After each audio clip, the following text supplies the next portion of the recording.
今天是2025年10月29日，我是阿婉，欢迎你来听我的频道。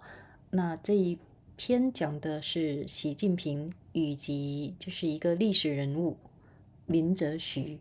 那为什么会讲到他呢？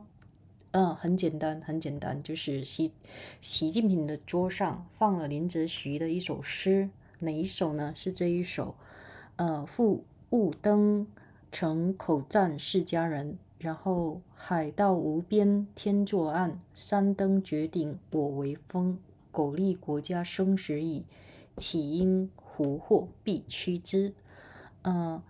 那林则徐就是说他的一个大致资料，我先给他展示出来了，就是说他作为就是一个这是晚清时代的人嘛，然后是政治家、思想家、文学家、改革先驱、诗人、学者、翻译家。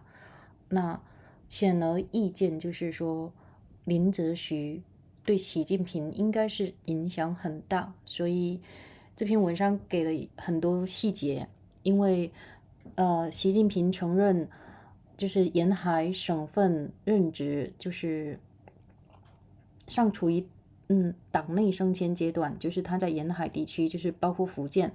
那林则徐也是福建的。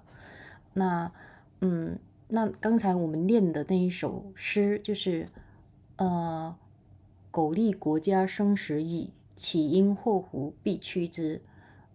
那在19世纪初的话，林则徐就是曾任钦差大臣，主管是中国的对外贸易。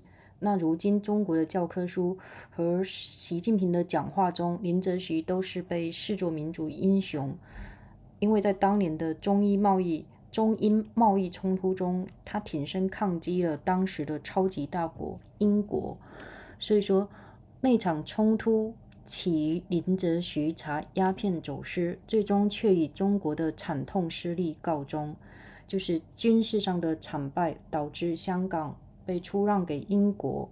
那场失败也在中国的系数中被视为百年国耻的开端。那自2012年以来的国家领导人习近平将洗刷这段屈辱作为了最重要的历史使命之一。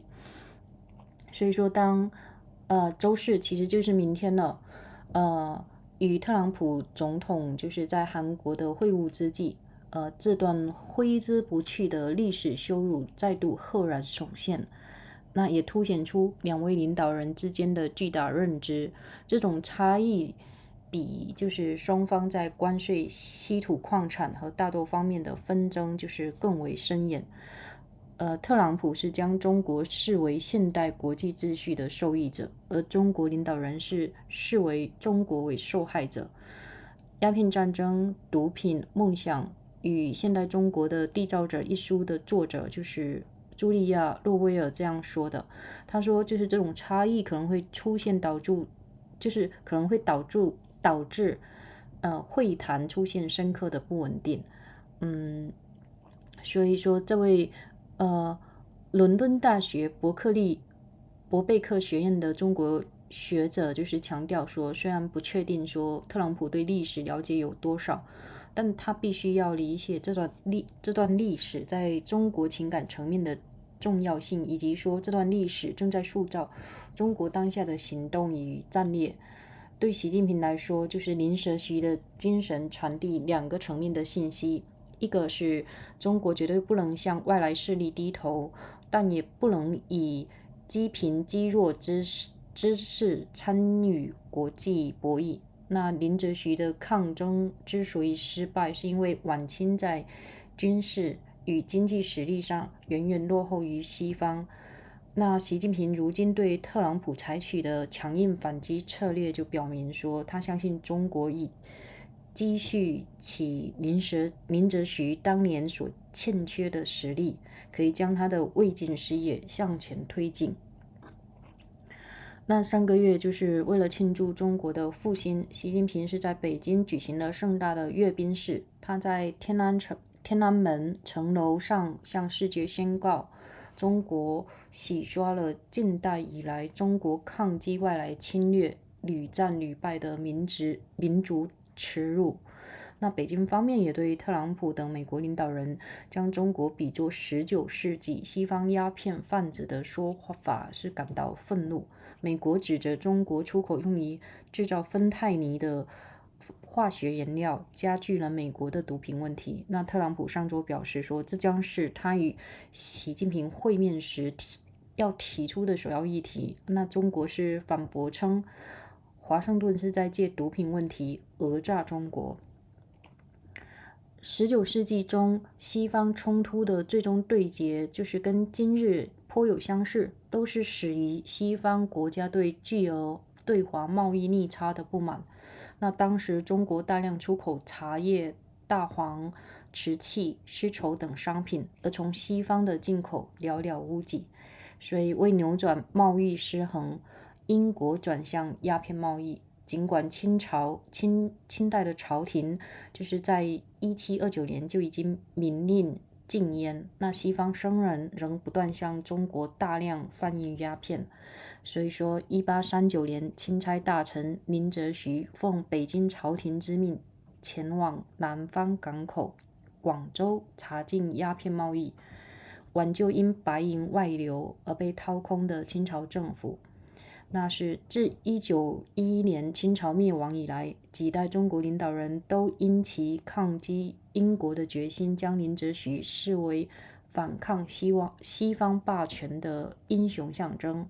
那林则徐在中国最广为人熟知的事迹，是在广州附近的虎门的珠江岸边挖掘壕沟，收缴并销毁了当时外国商人输入的鸦片。按现今价值来计算，说这些鸦片是价值数亿美元。那林则徐在奏报皇帝时就写说，那些亲眼目睹鸦片的外国人贤之正豪。近期因芬太尼争议的美国激烈交锋的中国公安部部长王小洪本周专程走访虎门及林则徐禁烟纪念馆，他誓言要打好禁毒人民战争，强调全国人民需要传承，就是弘扬林则徐的精神。那习近平是相当的推崇这位清代的官员。在福建主政的17年间，他亲自推动修复了多处与林则徐有关的遗迹，就是包括其故居和家族祠堂。那如今这座祠堂已经被扩建为一个大型展览馆，着力展现西方的背信弃义、林则徐的正义抗争，以及绿树成荫的庭院里一块石碑描述的就是中华民族反抗外来侵略的不息斗争，与习近平所主张的中国需要自主开放理应相呼应。展陈也着重褒扬了徐则徐，就是提倡学习西方科学技术以强国的远见。那林则徐的一个出生地是在福建的省会福州，如今已经成为现代中国民族主义的圣地。据称他出生的小房间如今是国家主导的爱国主义纪念线路的核心景点，用于歌颂他不屈的爱国精神。林燕仪说道，我为我的祖先感到无比自豪，他是林则徐的第7代后人，现就职于负责管理林则徐故居的林则徐基金会。他表示，林则徐从未排斥西方的好事物，但始终将中国利益置于首位。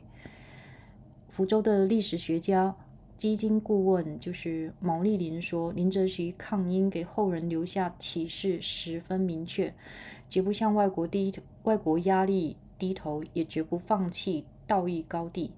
他补充，如果林则徐这位1839年到1841年在广州任职的官员今天还活着，绝不会接受美国的要求，他永远站在正义的一边。毛利林说，挑起这场争端的是美国，不是中国，美国应该停止这种行为。正如当前中国通过严格限制现代制造业命脉，稀土矿产的出口，迫使特朗普在关税问题上让步的策略。林则徐也试图以类似的方式施压，他威胁要停止出口他认为对西方至关重要的中国商品，以打击参与非法鸦片贸易的英国及其他国家。据依托书信写就的经典著作中国人眼中的鸦片战争记载，当时清廷的研判就是，若无中国大黄和茶叶，英国人必将便秘而亡，料定对方很快就会屈服。1839年，林则徐在致维多利亚女王的书信稿中，就是督促英国君主禁止鸦片贸易，指出该毒品在英国亦属违禁。他警告称，中国大可切断贵国若不得此，则无以为命的物产出口。那走私商贩虽然上交了逾1000吨鸦片，却所求赔偿，并抗拒中方对合法贸易所设之规，视其为过度干涉。他们遂游说伦敦派遣炮舰，在广州附近的虎门，林则徐以沿路石灰半合之法销毁所缴鸦片，坚决拒绝支付毁烟赔偿。然而，英国没有像林则徐想象的那种依赖中国的大防，军事实力也远超其认知，所以说英国派出炮舰前往中国的沿海，攻袭了广州等中国沿海港埠。那尽管如此，中国官方对这一段鸦片战争历史的一个叙述重点仍然放在了赞颂林则徐的正直品格上，而不是像一些历史学家所指出的那样，他是否在英国谈判时高估了中国的实力。那不久前，在福州一家以林则徐为主题的餐厅内，店主9岁的儿子王义科为武士的食客吟诵爱国诗篇，那也是赞颂了1839年销毁英国鸦片来扬我民族正气之举。所以说记着细着绍兴对红领巾的男孩朗声诵读这位钦差大臣最广为人知的诗句之一，也就是曾经置于习近平案头的那一句“苟利国家生死以，岂因祸福避趋之”。很有意思。那大家一起学一下英文的部分。How the 19th century Opium War seized trade class with Trump. Climbing the ranks of the Communist Party while working in a coastal province, Xi Jinping, the man now leading China's push to overtake the United States, kept a poem on his desk that helps explain why he has fought back fiercely against President Trump in their trade war. The poem, a priority ode to the sanctity of national interests, was written by Lin Zexu, an imperial commissioner from Fujian, the same coastal province, who oversees China's foreign currents in the early 19th century. He is celebrated today in Chinese textbooks and speech by Mr. Xi as a national hero for standing up to Britain, the superpower of the day, in a confrontation over trade. That confrontation, triggered by Lin's effort to halt opium smuggling, ended in disaster for China, a crushing military defeat that gave Britain control of Hong Kong, and in China's telling, started a century of humanization, a straightforward stand whose removal President Xi has set as one of his most important goals since becoming China's leader in 2012.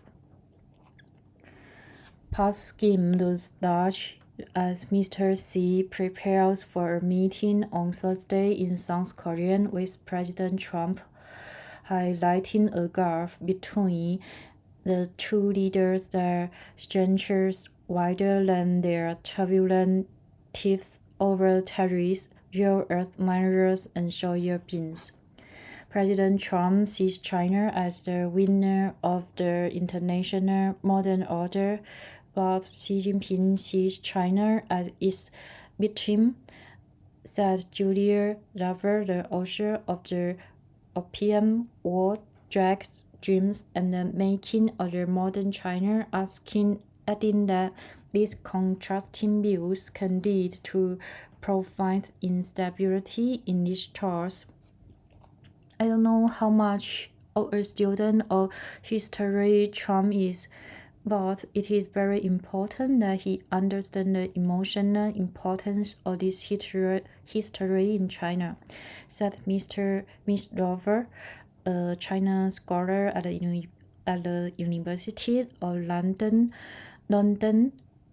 Burbank College. The history is shaping China's action and strategies in the here and now. For Mr. Xi, Lin's legacy carries a dual message. China must never bow to foreign pressure, but it also must never again negotiate from a position of weakness. Lin's defiant stand fell because China, lagging for winning the West in military and economic power, Mr. Xi's strategy of pushing back against Mr. Trump suggests he believes China has finally accumulated the strength to succeed where Lin could not. Celebrating China's resurgent power last month with a massive military parade in Beijing, he said from the rostrum of Tiananmen Guide that his country had put an end to China's national humiliation or suffering successive defeats at the hands of foreign aggressors in modern times. Beijing has also bristled at what it sees as efforts by American leaders, including Mr. Trump, to cast China in a role of 19th-century Western opium trader with accusations that it is aggravating Americans' drug problem by exporting chemical used in the manufacture of fentanyl. Mr. Trump said last week that this would be his first question for Mr. Xi when they met. China accused Washington of using the drug problem to blackmail China. The 19th century showdown between China and the West began, much as today did, with mounting Western anger over a huge Chinese trade surplus. The country exported large quantities of tea, raspberry, parsley, silk, and other goods, but imported little in return. Britain tended to attempt to narrow the gap, the Western merchants selling growing quantities of the drug to China despite an official ban on the narcotic declared in 1729. Commissioner Lin arrived in southern port of Guangzhou, then known as Canton, in 1839, with orders from the emperors in Beijing to stop the opium trade and restore Qing dynasty finances, which had been upended by the outflow of silver to pay for drugs. Lin's determination to resist British power made him a heroic figure of resistance to Western bullying for generations of modern Chinese leaders since the collapse of the Qing dynasty in 1911. He is best known in China for confiscating and then destroying foreign opium worth hundreds of millions of dollars at current price in churns dug on the bank of the Pearl River at Human near Guangzhou. Foreign would witness the destruction, Lin informed the emperor, fear heartily ashamed. China's Public Security Minister Wang Xiaohong, who has been at the center of arguments with Washington over Fantanyl, this week visited Humen and a museum there celebrating Lin's anti-drug actions in the 19th century. The minister, vowing to carry out a victorious people's war on drugs in a new era, said all Chinese need to uphold and carry forward the speech of Lin则徐. Mr. Xi has embraced the Qing officials' example with particular vigor, proceeding during his 17 years in Fujian over the renovation of sites connected to Lin, including the house where he was born and his family's memory hall. The hall is now a sprawling exhibition complex highlighting Western perfidy, Lin's righteous defiance, and were carved stone in a leafy courtyard described as China's incessant struggle against foreign aggression. In keeping with Mr. Xi's view that China needs to be open to the West, but on its own terms, the exhibition also praised Lin for promoting Western science and technology as a way to strengthen China. Lin's birthplace in Fuzhou, the capital of Fujian, has become the bastion of modern Chinese nationalism, the small room in which he is said to have been born, the centerpiece of a state-sponsored heritage trail fetching his unyielding patriotic spirit.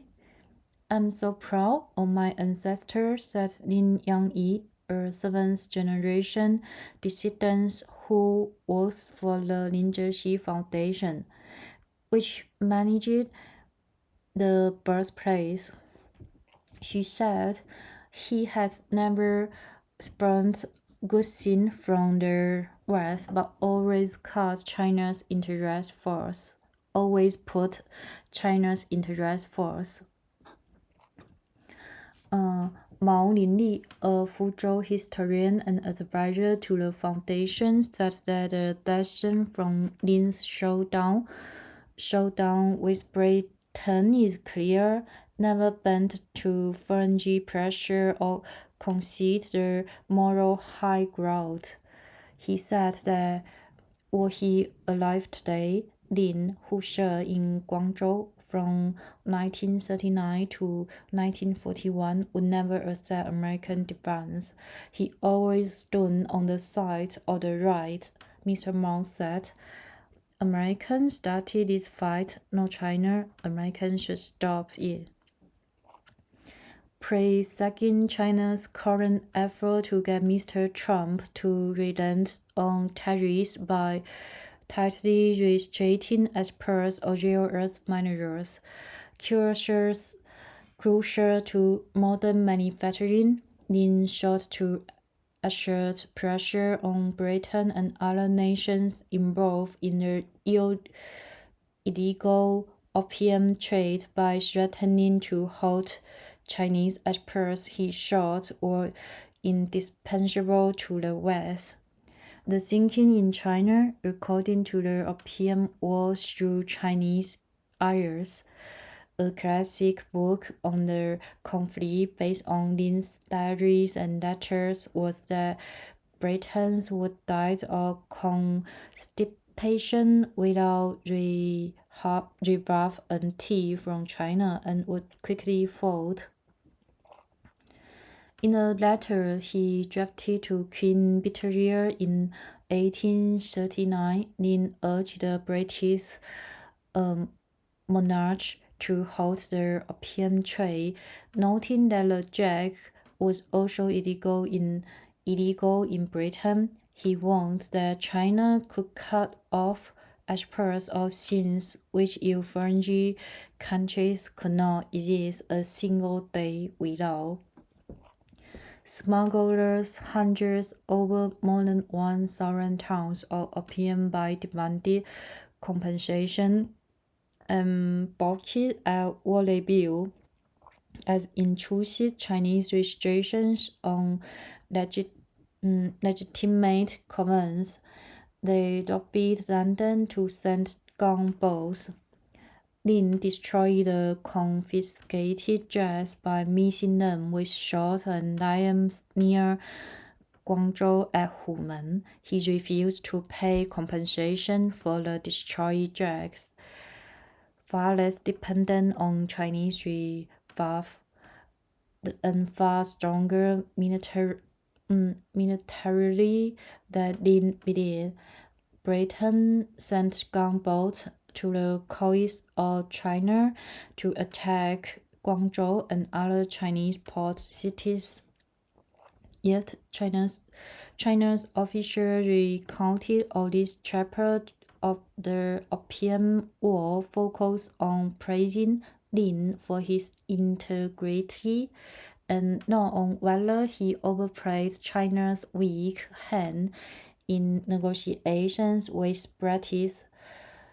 As some historians have suggested, at a Lin则徐Siamese restaurant in the center of Fuzhou, Wang Yike, the 9-year-old son of the owner, surrendered lunchtime dinners last week with patriotic verbals celebrating the destruction of British opium in 1839 as an act that lifted the righteousness of our nation. The boy wearing the red scarf of China's young pioneers, a communist young group, chatted one of the commissioner's best-known lines from the poem Mr. C kept on his desk.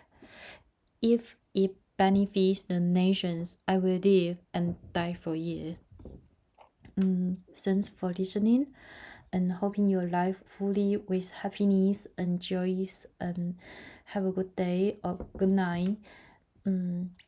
那既然你听到这里了，不妨点个关注。然后我再想要多说一句的就是，我们从以史来见未来，那我们用历史正视自己，我们学习历史中的好的，然后我们从坏的当中去体验的时候，但是我会呼吁大家就是要尽量的放低这种民族情节，我们要珍惜说当下的和平。我们当然希望说中国是更好的，世界是好的，只有这样的话，我们世界这样一个地球村，大家才能更愉快的生活。好的，谢谢大家。